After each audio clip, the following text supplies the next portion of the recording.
A signature on a divorce decree usually signals the end of a life together. But for Audrey Millard, the ink was barely dry when it triggered an event that would shake the foundations of New York's real estate hierarchy. One minute she was drowning in debt, sobbing on the floor of a studio apartment that smelled of mildew and failure. The next, she was the sole heir to the Van Cortlandt Trust, a dormant, secretive portfolio worth $1.3 billion. Her husband, Blake, thought he was discarding a burden. He didn't realize he was walking away from the keys to the kingdom just 24 minutes before the courier arrived. This isn't a fairy tale. It's a story of cold timing, brutal regret, and the ultimate revenge.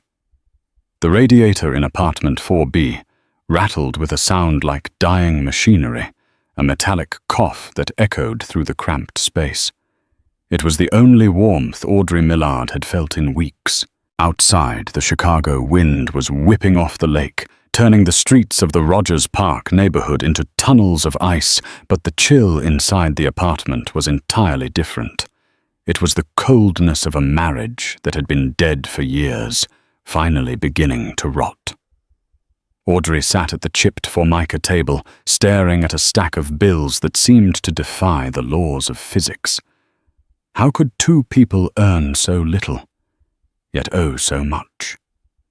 The top envelope was from Chase Bank, stamped with the ominous red letters. Final notice. She rubbed her temples, her hands rough from the bleach she used at her second job, cleaning floors at the Mercy General Hospital. She was 28, but in the dim yellow light of the kitchen, she looked 40. Her blonde hair, once bright and full, was pulled back in a fraying elastic, and dark circles were permanently etched under her eyes. The door lock tumbled. Audrey flinched. Blake walked in. He didn't look at her. He never looked at her anymore. Not really. He looked through her as if she were a piece of furniture he regretted buying at a garage sale. Blake Salinger was a handsome man, in that sharp, hungry way that promised ambition, but delivered only resentment. He worked in sales for a mid-tier logistics firm, a job he felt was beneath him, just as he felt this apartment, this neighborhood, and this wife were beneath him. "You didn't turn the heat up," Blake muttered, shrugging off his coat and dropping it on the floor, knowing she would pick it up. "We can't afford the surcharge, Blake. The gas bill is already 2 months behind." He scoffed, walking to the fridge and pulling out a beer. "We can't afford it because you're still working those dead-end shifts. I told you, if you had just taken that course, I suggested—" "The course cost $3,000, Blake. We don't have $3,000. It's an investment, Audrey. God, you think so small. That's your problem. You have a poverty mindset." Audrey bit her lip so hard she tasted copper. The irony was suffocating. She worked 60 hours a week, days at a call center, nights at the hospital, just to keep the lights on. Blake spent his paycheck on networking drinks, at the Loop, buying rounds for men in expensive suits who barely remembered his name, hoping their success would rub off on him through osmosis. "I made stew," she said quietly. "I ate," he said, popping the tab on the beer. "Had a meeting with the guys from the Kensington group. Big things happening, Audrey. Big things. They're talking about bringing me in on the West Loop project." He was lying. Audrey knew the tone. It was the same tone he used when he said he'd pay the car insurance, or when he said he wasn't texting that girl from accounting. It was the bluster of a man drowning in his own mediocrity. "That's great, Blake," she lied, "because fighting took energy she didn't have." He turned to her, then his eyes narrowing. "You don't believe me. You never do. You're like an anchor. You know that I'm trying to swim to build a life, and you're just dragging along the bottom." "I'm paying the rent, Blake. For this rat hole," he gestured wildly, beer sloshing onto the linoleum. You think this is a life I should be in a penthouse. I should be driving a Range Rover. I have the potential. But I come home to this, to you." The insult hung in the air, heavy and poisonous. This was their ritual. He would come home frustrated by his own lack of success, and he would use her as the whipping post for his ego. But tonight felt different. There was a nervous energy to him, a twitch in his jaw. He kept glancing at his phone, which sat face down on the counter. "Is there something you want to say, Blake?" He took a long swig of beer, wiping his mouth with the back of his hand. "Actually, yeah, there is." He reached into his briefcase, a knockoff leather bag he'd bought to look the part, and pulled out a manila envelope. He tossed it onto the table right on top of the Chase Bank notice. "I'm done, Audrey." She stared at the envelope. She didn't need to open it to know what it was. "Blake, we're broke. We can't afford a divorce." "I can," he said, a cruel smirk touching his lips. "I found a way. I sold the car." Audrey felt the blood drain from her face. "You sold the Honda, Blake. That's how I get to the hospital. That's my job." "It was in my name," he said coldly. "I used the cash to put a retainer on a lawyer. A good one. Not one of those strip mall hacks. Because I'm not leaving this marriage with nothing." "Nothing?" Audrey's voice cracked. "Blake, we have nothing. We have debt. We have bills. What is there to take? My potential," he said, and he meant it. "I'm cutting my losses. I've met someone, Audrey. Someone who actually fits the life I'm going to have. Someone with class." The room spun. "Who?" "Does it matter? Her name is Tess. Her father is on the board at Kensington. She believes in me. She sees the man I really am." Audrey looked at him. Really looked at him. And for the first time, the love she had been clinging to, the memory of the sweet guy she met in college, evaporated. All that was left was a sad, delusional man. "Get out," she whispered. "Gladly," Blake said. He grabbed a duffel bag from the hallway closet that he had evidently packed earlier. "I paid the rent through the end of the month. After that, you're on your own. Sign the papers, Audrey. Don't make this difficult. If you try to fight me, I'll make sure you end up with all the debt." He slammed the door behind him. The rattle of the radiator seemed to mock her in the silence that followed. Audrey Millard sat alone in the freezing apartment, the divorce papers staring up at her. She didn't cry. She was too tired to cry. She picked up a pen, her hand trembling only slightly, and signed. She had no idea that 3,000 miles away, in a mahogany-panelled office in London, a clock had just started ticking. The next 3 weeks were a blur of humiliation and survival. Blake hadn't just left. He had scorched the earth. He had drained their joint checking account, taking the meager $400 intended for groceries, claiming it was reimbursement for his emotional distress. He blocked her number. He changed his status on social media to single and posted photos of high-end steak dinners tagging Tess Montgomery. Tess was everything Audrey wasn't. Polished brunette, wearing clothes that cost more than Audrey's annual salary. In the photos, Blake looked ecstatic, wearing a new suit, holding a cigar. He looked like he had finally won. Audrey, meanwhile, was losing. Without the car, her commute to the hospital took 2 hours by bus. She was late 3 times in a week. The head nurse, a stern woman named Mrs. Higgins, finally called her into the office on a rainy Tuesday. "We like you, Audrey," Mrs. Higgins said, not unkindly. "But you're exhausted. You're missing spots on the floor. A patient slipped in Ward C yesterday. We can't have liability risks." "Please," Audrey begged, clutching her cleaning cart. "I'm going through a divorce. I just need a little time to adjust the schedule." "I'm sorry. We have to let you go. We'll give you 2 weeks severance." Audrey walked out into the rain, the severance check in her pocket. It was $600. Rent was due in 4 days. It was $1,200. She went back to the apartment, which now felt like a tomb. She started packing boxes, not because she had somewhere to go, but because she knew the eviction notice would be next. She sold her wedding ring at a pawn shop on Clark Street. The broker gave her $150.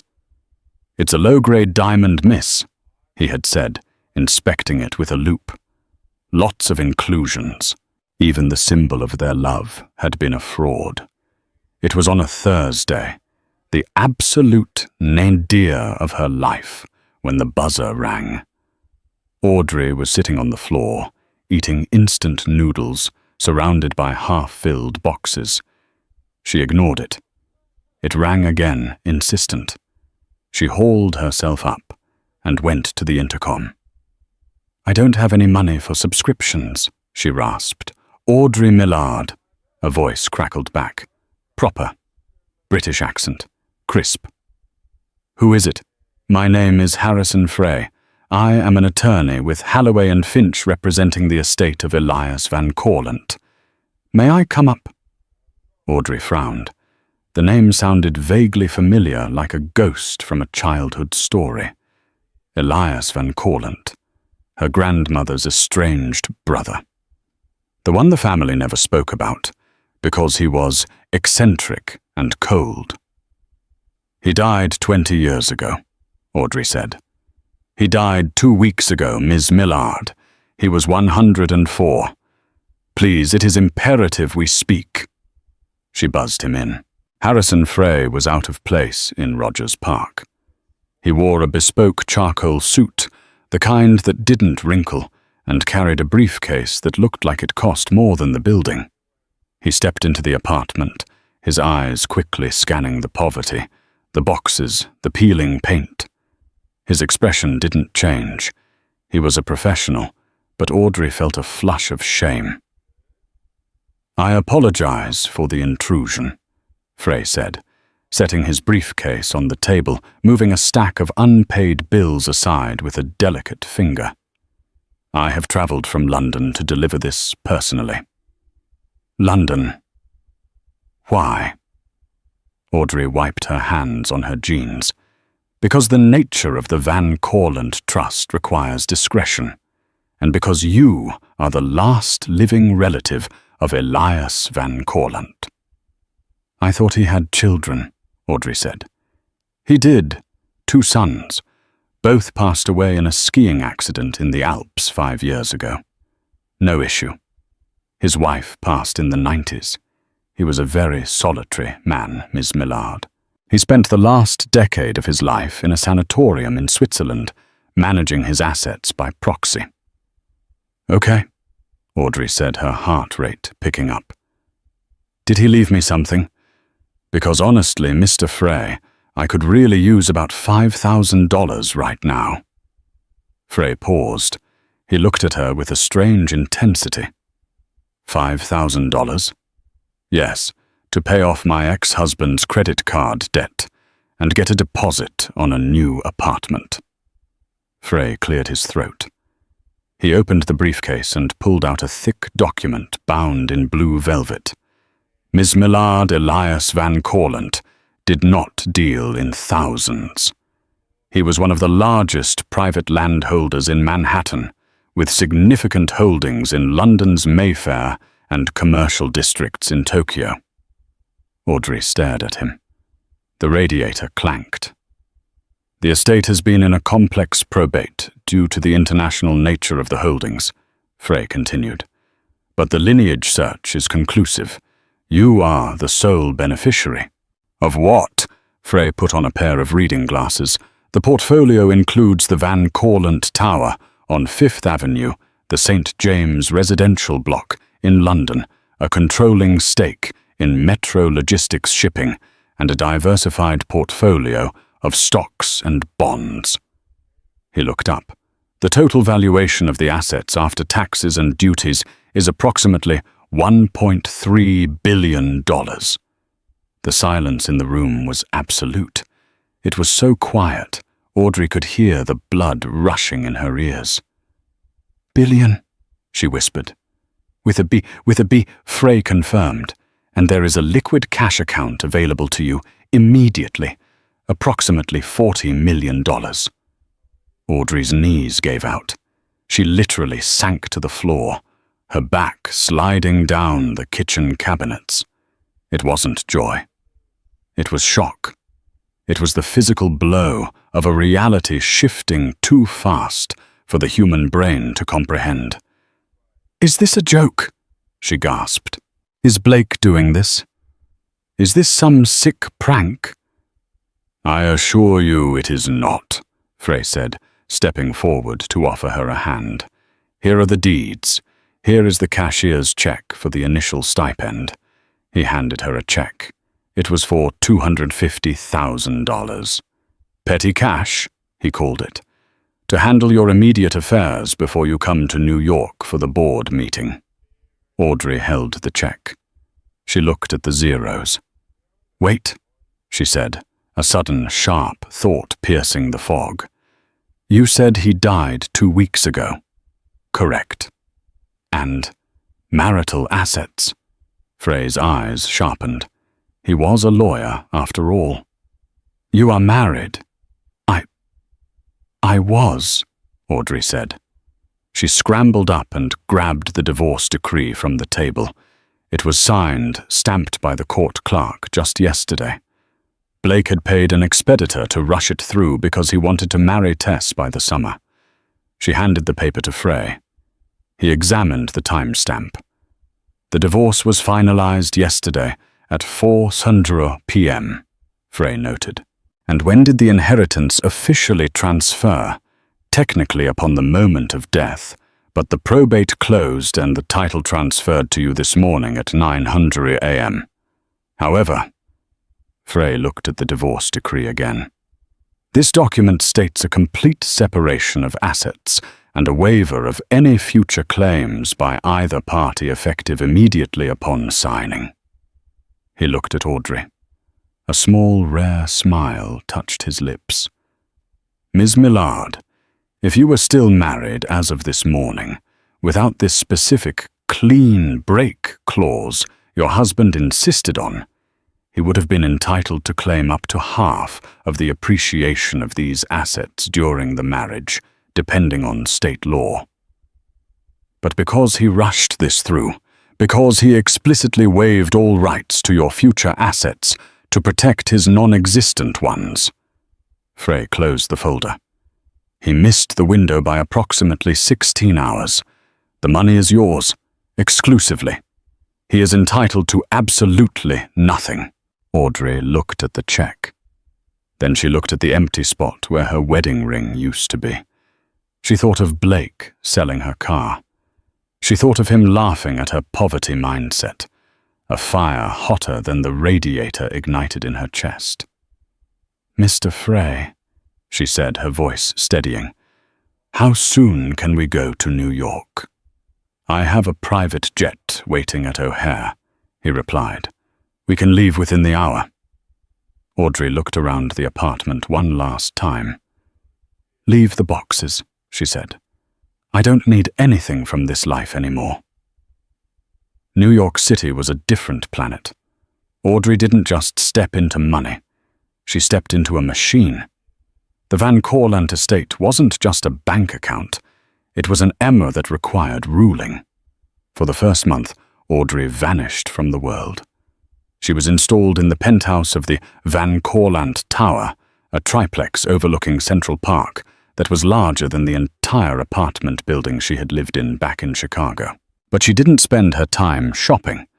She sat in the library with Harrison Frey and a team of forensic accountants. She learned about cap rates, zoning laws, yield spreads, and asset liquidity. She had always been smart. She was valedictorian of her high school before her parents got sick, and the medical bills derailed her college plans. And now that dormant intelligence woke up. She treated the inheritance like a job. She hired a stylist not to look pretty, but to look like a fortress. The frizzy blonde hair was cut into a sharp, icy bob. The thrift store jeans were replaced by tailored Celine suits in black and navy. She learned to walk in Louboutins like they were combat boots. "You're a natural, Miss Millard," Frey said one evening, watching her dissect a proposal from a developer who was trying to lowball them on a property in Brooklyn. "It's Millard Van Cortlandt now," she corrected him, signing the rejection letter. "And I'm not a natural, Harrison. I'm angry. It's a very powerful fuel." Meanwhile, back in Chicago, the silence was deafening. Blake had expected Audrey to come crawling back, begging for help with the rent. When he didn't hear from her, he assumed she had moved back to her mother's trailer in Indiana. He was too busy leveling up. Tess Montgomery had introduced him to her father, the board member. Blake was trying to secure a loan to start his own consulting firm, leveraging his relationship with Tess. "It's a sure thing, babe," Blake told Tess over dinner at a sushi place. "I just need the seed capital. Once I get the funding, we're set." "Daddy is hesitant," Tess said, checking her makeup in her phone. "He says you don't have collateral. He checked your credit, Blake. It's not great." "That's because of my ex," Blake lied smoothly. "She racked up debt in my name. I'm cleaning it up. But listen, I heard a rumor. The Van Cortlandt building in New York, they're looking for new logistics partners for their shipping division. If I can land a meeting with the new owner, your dad will have to back me." "The Van Cortlandt Trust," Tess laughed. "Blake, that's old money. Ghosts. Nobody knows who runs it." "I can charm anyone," Blake grinned. "I just need an in." Little did he know the in was currently sitting in a boardroom in Manhattan, deciding the fate of a shipping contract that Blake's former employer and Blake himself desperately wanted. The meeting was set for a Tuesday. The Kensington Group, Tess's father's firm, had secured a preliminary audience with the Van Cortlandt representatives to discuss a potential merger of logistics lines. Blake begged Tess's father to let him tag along as a junior consultant, promising he could close the deal. "Fine," the father grunted, "but you carry the bag, Salinger, and keep your mouth shut unless spoken to." Blake didn't care. He was going to New York. He wore his best suit. He practiced his pitch in the mirror. He was ready to charm the pants off some old, dusty executor. He walked into the conference room on the 40th floor of the Van Cortlandt Tower. The view was breathtaking. The table was mahogany. 12 people sat around it. Lawyers, bankers, sharks. At the head of the table, a chair was turned away, facing the window. "Gentlemen," Harrison Frey announced, "the chairwoman will see you now." The chair swiveled slowly. Blake had a smile plastered on his face, ready to launch into his handshake routine. The smile froze. Then it shattered. Sitting there was a woman who looked like Audrey, but sharper, dangerous. Her skin glowed with the kind of health only millions of dollars can buy. Her suit cost more than Blake's car. Her eyes were cold blue steel. She rested her chin on steepled fingers, staring directly at him. "Hello, Blake," Audrey said. Her voice was smooth, devoid of the tremor he was used to. "I hear you're looking for a loan." The air in the conference room seemed to have been sucked out by a vacuum. The only sound was the low hum of the server banks in the adjacent room and the ticking of a Patek Philippe watch on the wrist of Robert Montgomery, Tess's father. Blake Salinger stood frozen, his hand halfway extended for a handshake that would never happen. His brain was misfiring, trying to reconcile the image of the woman in the power suit with the woman he had left crying on a linoleum floor 3 weeks ago. "Audrey," he croaked. The confidence he had rehearsed in the mirror dissolved instantly. Robert Montgomery frowned, looking between his prospective junior consultant and the billionaire chairwoman. "You know Ms. Van Cortlandt Salinger?" Audrey didn't blink. She didn't smile. She leaned back in her leather chair, her fingers tapping rhythmically on the edge of the mahogany table. "Mrs. Millard Van Cortlandt," Audrey corrected softly, though her voice carried to the back of the room. "And yes, Mr. Montgomery, Blake and I are acquainted. He was my husband until very recently." A murmur rippled through the lawyers and bankers seated around the table. Montgomery's eyes widened. "Husband? You didn't mention this, Blake." I didn't know," Blake stammered, sweat beading on his forehead despite the climate control. "Audrey, what is this? How?" "Sit down, Blake," Audrey commanded. It wasn't a request. Blake collapsed into a chair, his legs feeling like jelly. He stared at her. She looked magnificent, terrifying.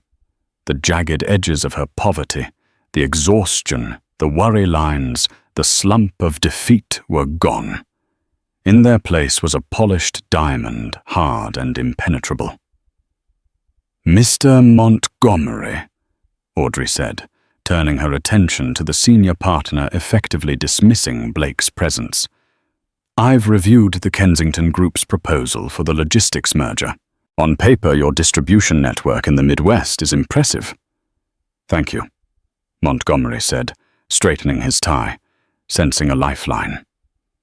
"We feel that, however," Audrey cut him off, "business is not just about assets. It is about judgment. It is about character." She picked up a sleek black folder and slid it across the table toward Montgomery. "My team did due diligence on your key personnel, specifically the man you brought in to spearhead this partnership." Montgomery opened the folder. Blake tried to see what was inside, but he was too far away. He saw Montgomery's face turn a shade of puce. "What is this?" Montgomery whispered. "That," Audrey said coolly, "is a record of Mr. Salinger's financial history. It details 3 maxed-out credit cards opened in his wife's name without her consent. It shows the unauthorized sale of a vehicle that was essential for his wife's employment. And perhaps most relevant to your firm, it shows a credit score that he artificially inflated by using a fraudulent address in a wealthier district." Blake stood up his chair, scraping loudly against the floor. "That's a lie. She's lying to sabotage me, Audrey. Tell them." Audrey didn't flinch. "Harrison, if you would." "Harrison." Frey, standing silently by the window, like a sentinel, stepped forward. "We have the bank records, Mr. Salinger, and the dealership transfer papers. The signature on the title transfer was a forgery. Ms. Millard was at work at Mercy General Hospital at the exact time it was signed." "Forgery," Montgomery barked, looking at Blake with disgust. "You told me your credit was shot because she was irresponsible." "She was!" Blake yelled, his desperation curdling into rage. "She was a janitor. She was nothing. She's doing this out of spite because I left her for someone better." The room went deadly silent. The insults hung in the air, gross and unprofessional. Audrey slowly stood up. She was wearing heels that made her taller than Blake. She walked around the table until she was standing 2 feet from him. She smelled of expensive vanilla and cold, hard cash. "You didn't leave me for someone better, Blake," she said, her voice dropping to a whisper that only he and Montgomery could hear. "You left me because you were weak. You thought I was the anchor dragging you down. But I was the boat, Blake. I was keeping you afloat. And now I'm the ocean." She turned back to Montgomery. "The Van Cortlandt Trust does not do business with frauds, and we certainly don't do business with firms that employ them. If you want to discuss a future with us, Mr. Montgomery, I suggest you clean your house." Montgomery stood up, closing the folder with a snap. He looked at Blake with eyes like flint. "Get out," Montgomery said to Blake. "Robert, please let me explain." "Get out," Montgomery roared. "You're done. Don't go back to the office. I'll have security mail you your box. And stay away from my daughter." Blake looked around the room. 12 of the most powerful people in New York were watching him with a mix of pity and amusement. He looked at Audrey one last time, pleading with his eyes for some shred of the woman who used to make him stew and rub his back. He found nothing. Blake turned and fled the room, the heavy oak doors closing behind him with a sound like a coffin lid slamming shut. Audrey waited until he was gone. Then she sat back down, smoothed her skirt, and looked at the terrified Mr. Montgomery. "Now," she said calmly, "let's talk about your Midwest distribution centers. I think the valuation is a bit high, don't you?" Blake Salinger sat in a dive bar in Hell's Kitchen, nursing a whiskey he couldn't afford. It had been 3 days since the boardroom massacre. He had lost everything. Montgomery had fired him. Tess had blocked his number after sending a text that simply read, "Daddy told me everything. You're disgusting. Don't contact me." He was staying in a hostel in Queens, his suitcase serving as his pillow. The humiliation burned in his gut like acid. But beneath the humiliation, a darker emotion was brewing. Entitlement. How dare she, that money was theirs. They had been married for 5 years. He had suffered through the poverty too. He had put up with that drafty apartment. If she had inherited that money 2 weeks ago, then technically he was still her husband when it happened. He pulled out his phone and Googled "Best Divorce Attorney, NYC, Aggressive." He scrolled past the first few respectable firms. He didn't need respectable. He needed a killer. He stopped at a name, Donovan Cross. The reviews were polarizing. "He's a monster," said one. "He got me everything," said another. Blake spent his last $500 on a consultation fee.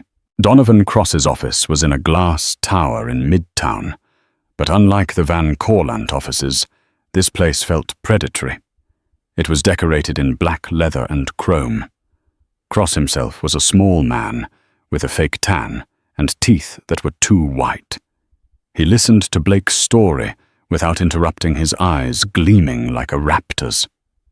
"Let me get the timeline straight," Cross said, leaning over his desk. "Her great-uncle dies. She inherits. Then you sign the papers. Then the divorce is finalized." "Yes," Blake said, "but she didn't tell me. She tricked me into signing that waiver. She knew she was sitting on $1 billion, and she let me sign away my rights for nothing." Cross whistled.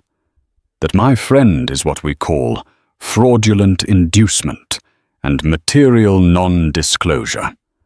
In the state of New York, assets acquired during the marriage are generally marital property. Inheritance is usually separate unless commingled, but—" Cross paused, tapping a gold pen against his lip. "The real hook here is the timing. If she knew about the asset and failed to disclose it on her financial affidavit during the divorce proceedings, she committed perjury. It voids the agreement." "She claimed she didn't know until the lawyer showed up," Blake admitted, "which was after I left. So she says." Cross grinned nastily. "But can she prove it? Or can we make it look like she knew? Did she ever mention a rich uncle? A letter, a phone call?" "She mentioned the uncle's name once or twice, said he was estranged." "Good enough."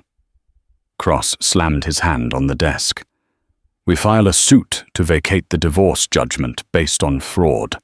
We claim she conspired with the estate lawyers to delay the notification until after you signed. We demand 50% of the marital estate. 50% of $1 billion. Blake's mouth went dry. That's $500 million. Minus my 30% contingency fee, Cross reminded him. We're going to sue her, Blake, but more importantly, we're going to destroy her reputation. The Van Cortlandt Trust relies on privacy and prestige. They hate scandal. We're going to give them a circus. She'll settle just to make you go away. Blake smiled for the first time in days. It was a jagged, ugly thing. Do it. The server arrived 2 days later. Audrey was attending the Met Gala. It was her public debut as the head of the Van Cortlandt Trust. She was wearing a vintage emerald gown that had belonged to Elias's wife, modified to fit her slender frame. She looked regal, navigating the sea of celebrities and tycoons, with Harrison Frey by her side. Flashbulbs popped as she walked the red carpet. Journalists were shouting questions. Ms. Van Cortlandt, is it true you plan to renovate the West Side docks? Audrey. Who are you wearing? Then a man in a cheap windbreaker pushed through the paparazzi. He didn't have a camera. He had a manila envelope. He stepped over the velvet rope. Security lunged, but he was too fast. He thrust the envelope into Audrey's hands. Audrey Millard! He shouted, his voice cutting through the noise. You've been served! The cameras went wild. The click, click, click of shutters sounded like machine gun fire. Audrey looked down at the envelope. Summons and complaint. Salinger vs. Millard. Demand for equitable distribution $650,000. Harrison Frey was instantly between her and the cameras, using his body as a shield. Don't react, he hissed in her ear. Keep walking. Smile. Audrey forced a smile, but her blood ran cold. She handed the envelope to Harrison and walked up the stairs of the Met head held high, while the press pack screamed for a comment. Inside the safety of the museum, her facade cracked. She ducked into a private powder room, her hands shaking. He's suing me, she whispered to the mirror. He wants half. Harrison was waiting outside when she emerged. He looked grim. I read the summary, Harrison said. He's hired Donovan Cross. They're alleging you committed fraud. They're claiming you knew about the inheritance months ago and hid it to swindle him. That's insane, Audrey said. You know it's not true. You came to my apartment. You saw how I was living. I know that, Harrison said calmly. But the court of public opinion doesn't care about truth. They care about the narrative. And Cross is already spinning one. Look. He held up his phone. TMZ had already broken the story. The headline screamed, "The billion-dollar lie." Did real estate heiress dupe her ex-husband out of a fortune? Below it was a picture of Blake looking sad and downtrodden with a quote, "I loved her when we had nothing. I just wanted honesty. She stole my future." He's playing the victim. Audrey realized a wave of nausea hitting her. He abused me financially for years, and now he's playing the victim. It's a shakedown, Harrison said. Cross wants a settlement. He figures you'll pay $50 million just to stop the headlines. Audrey straightened her spine. The fear evaporated, replaced by the same cold fire that had fueled her in the boardroom. He wants a war, she said, checking her reflection one last time. Harrison, call the legal team. Wake them up. I don't care what time it is. What are we going to do? Harrison asked.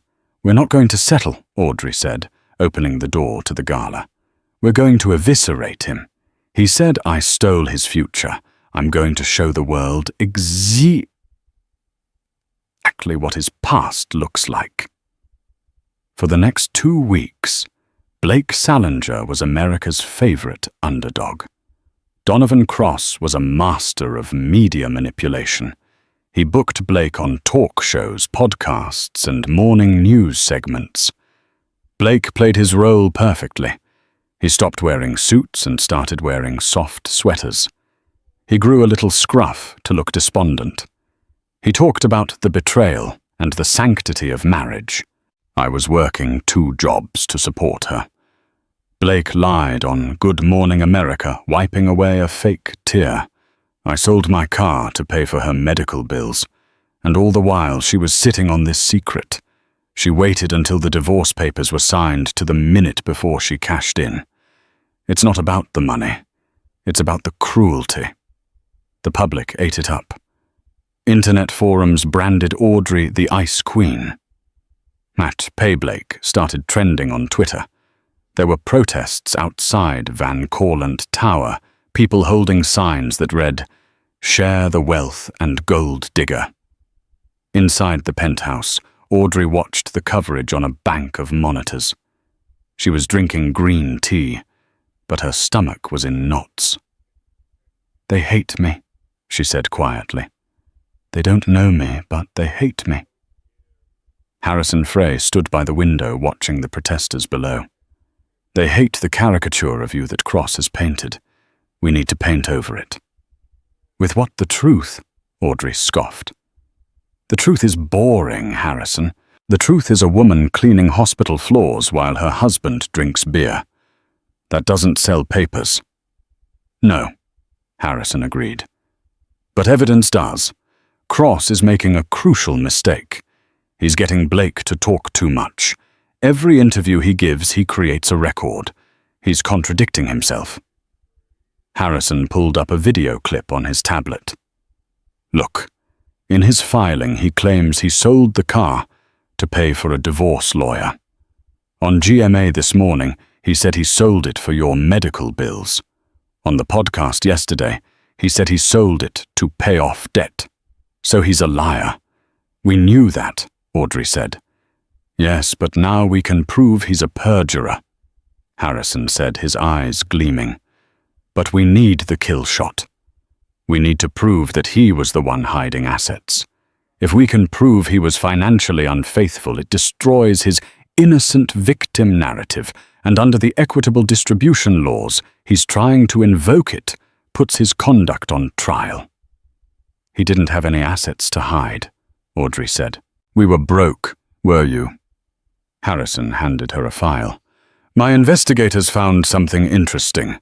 A recurring withdrawal from your joint account for the last 3 years. $50 here, $100 there. Small enough to miss if you're struggling to survive." "Where did it go?" "To a cryptocurrency exchange platform called VaultX. It's unregulated offshore and notoriously hard to subpoena. But Blake isn't a sophisticated investor. He used his work email to register." Audrey leaned in. "He has a crypto account." "We think so, and we think that's where the networking money went. If he has substantial holdings there that he didn't declare during the divorce, he's the one who committed fraud." "Can we get access?" "Not legally without a court order, which takes months," Harrison said. "But the Van Cortlandt Trust owns a cybersecurity firm in Tel Aviv. They specialize in recovering lost data." Audrey looked at Harrison. He was suggesting something in the grey area. "Do it," she said. "I'm done playing nice." While the forensic team went to work, Audrey decided to break her silence. She didn't go to GMA. She went to 60 Minutes. The interview was filmed in the library of the Van Cortlandt Tower. Audrey wore white, a stark contrast to the black she usually wore. She wore no jewelry, minimal makeup. When the interviewer asked about Blake's claims, Audrey didn't get angry. She looked sad. "Blake says he supported me," Audrey said softly. "Here are my pay stubs from the hospital. Here are my pay stubs from the call center. I worked 80 hours a week." She held up the documents. He says I hid the inheritance. The truth is I didn't know. But even if I did, why would I share it with a man who sold my car so he could hire a lawyer to leave me? He left me in an apartment with no heat 3 days before Christmas. He didn't want a wife. He wanted a stepping stone. And now that the stone has turned into gold, he wants to put it in his pocket. The interview aired on a Sunday night. The tide began to turn. The hashtag #TeamAudrey appeared.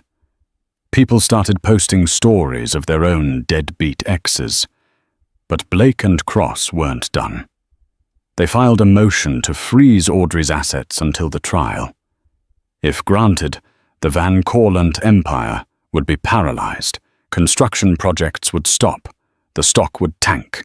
The hearing was set for Friday. It was the showdown. The morning of the hearing, the sky over lower Manhattan was a bruised purple, heavy with pending rain. It was fitting weather for an execution, though Blake Salinger was convinced he was the one holding the axe. The steps of the New York State Supreme Court were a chaotic sea of umbrellas and camera lenses. The narrative Donovan Cross had spun of the poor, discarded husband versus the icy, deceitful heiress had reached a fever pitch.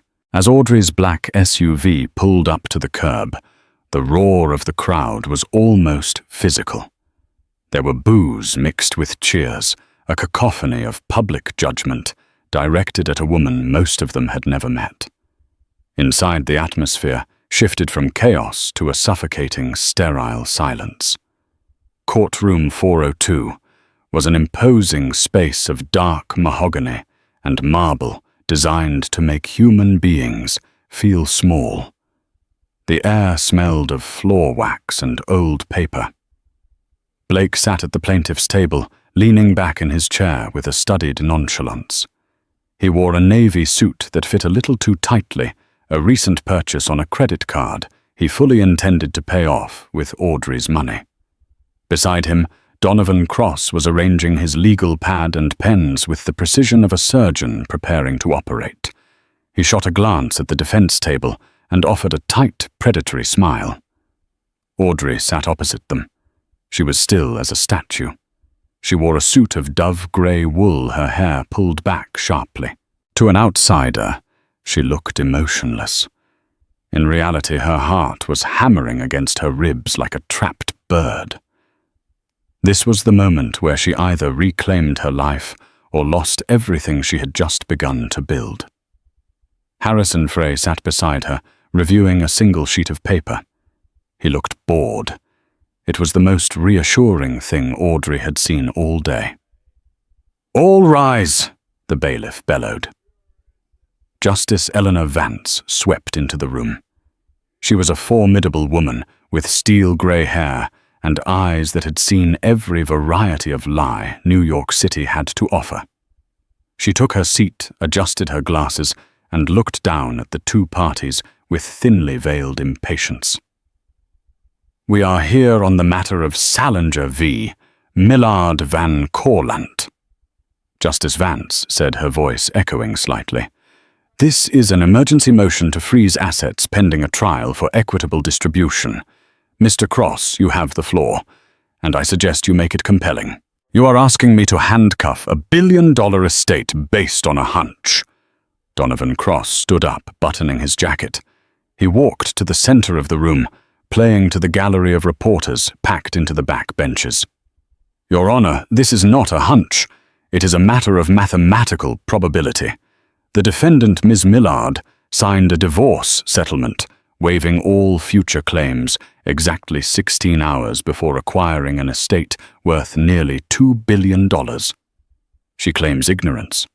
We claim strategic deception." Cross turned to point an accusatory finger at Audrey. "Is it believable, Your Honor, that a woman living in poverty would sign away her rights to financial support without a fight? No. Unless she knew she had a golden parachute waiting. She induced my client, a man who sold his own vehicle, to pay their debts into a quick divorce to cut him out of his rightful share of the marital appreciation. This is fraud, plain and simple." We are asking to freeze the assets to prevent her from dissipating the marital estate before justice can be served. Blake nodded solemnly, dabbing his eye with a handkerchief for effect. Justice Vance turned her gaze to the defense table. Mr. Frey, your response. Harrison Frey stood up slowly. He didn't walk to the center of the room. He stayed by the table, resting one hand on a small silver flash drive. Your Honor, Harrison began, his British accent cutting through the room's tension. Mr. Cross speaks eloquently about rightful shares and marital appreciation. He paints a picture of his client as a destitute martyr, a man who sacrificed everything to keep the marital ship afloat. Harrison picked up the flash drive. But the foundation of equitable distribution law in New York is the requirement of full and frank disclosure. Both parties must come to the table with clean hands. If one party hides assets, they forfeit their credibility and often their claim. Get to the point, Mr. Frey, Justice Vance said. The point, Your Honor, is that Mr. Salinger is not the destitute martyr he claims to be. We move to dismiss this entire case with prejudice on the grounds of perjury and egregious financial fraud committed by the plaintiff. Objection, Cross barked, sensing the shift in the air. This is a distraction tactic. Overruled, Vance said, leaning forward. I want to hear this. What evidence do you have? Harrison walked to the clerk's desk and plugged the drive into the court's presentation system. The large monitors mounted on the walls flickered to life. A spreadsheet appeared. It was a chaotic jumble of numbers, timestamps and codes. Does the term Vault-X mean anything to you, Mr. Salinger? Harrison asked, turning to face Blake. Blake froze. The color drained from his face so fast it looked like a physical blow. His mouth opened, but no sound came out. For the court's benefit, Harrison continued, Vault-X is an unregulated cryptocurrency exchange based in the Seychelles. It is favored by those who wish to move money without the oversight of the IRS or their spouses. Harrison clicked a remote. The screen highlighted a series of transactions. This account was opened 3 years ago under the username B. Salinger. The recovery email linked to the account is blake.salinger@logisticsmetro.com, his work email. A ripple of murmurs went through the gallery. Reporters began furiously typing on their phones. During the period of the marriage where Ms. Millard was working 2 jobs cleaning hospital floors and answering phones to pay the rent, Mr. Salinger was siphoning money from their joint checking account. $50 here, $200 there. He categorized them in their budget as networking expenses or gas. Harrison clicked again. A graph appeared showing the account's value skyrocketing.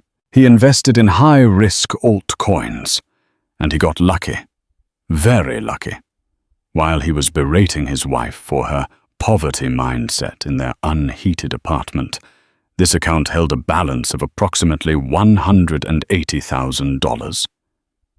Audrey watched Blake. He was gripping the edge of the table so hard, his knuckles were white. He wasn't looking at the screen. He was staring at the table, his entire reality collapsing.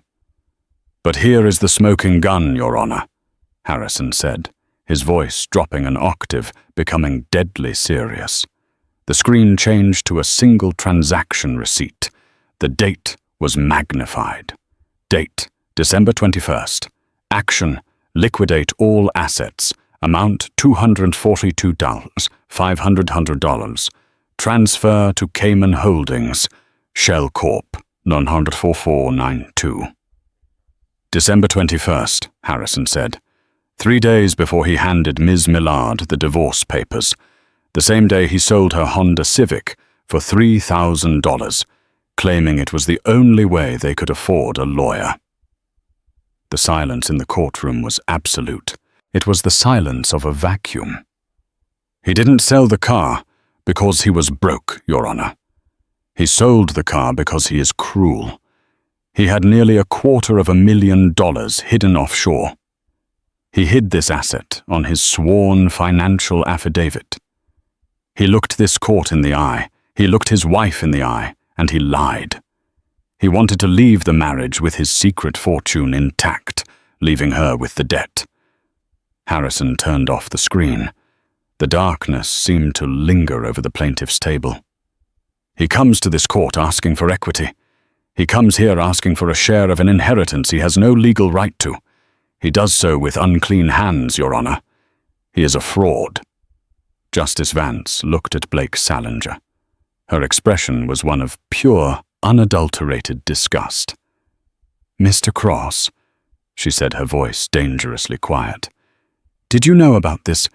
Donovan Cross was already packing his briefcase. He knew a sinking ship when he was standing on one." I was not informed of these assets, Your Honor. If these documents are authentic, my client has misled me." "Misled you?" Justice Vance scoffed. "He has committed perjury in my courtroom." She slammed her gavel down, a sound like a gunshot. "The motion to freeze assets is denied. The plaintiff's suit is dismissed with prejudice. Mr. Salinger, you are barred from seeking any further relief from this court." Blake stood up, his legs trembling violently. "Your Honor." "Please, I can explain. It was just an investment I was going to tell her." "Save it for the district attorney." Vance cut him off. "I am referring this transcript and all evidence presented today to the DA's office. I am recommending charges for perjury, filing a false instrument, and fraud. Bailiffs do not let Mr. Salinger leave the building until the officers arrive." "Court is adjourned." The room exploded. The gallery erupted into a frenzy of shouting reporters. Flashbulbs popped from the back of the room. Audrey sat still for a moment, letting the breath she had been holding for weeks finally escape. She felt Harrison's hand on her shoulder. "It's over, Audrey. You won." She stood up.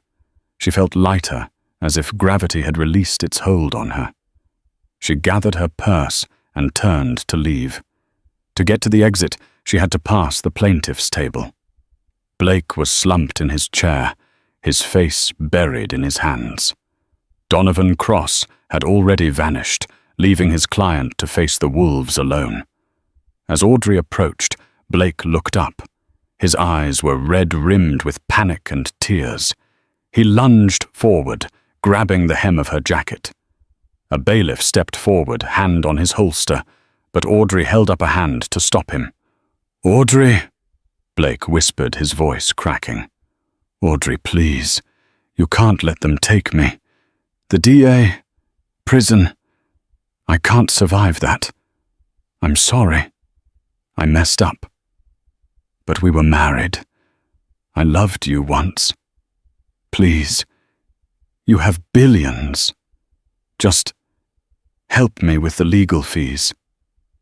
Just this once." Audrey looked down at him. She remembered the nights she had cried herself to sleep while he ignored her. She remembered the shame of the eviction notices. She remembered him calling her an anchor. She didn't feel anger anymore. She didn't feel hate.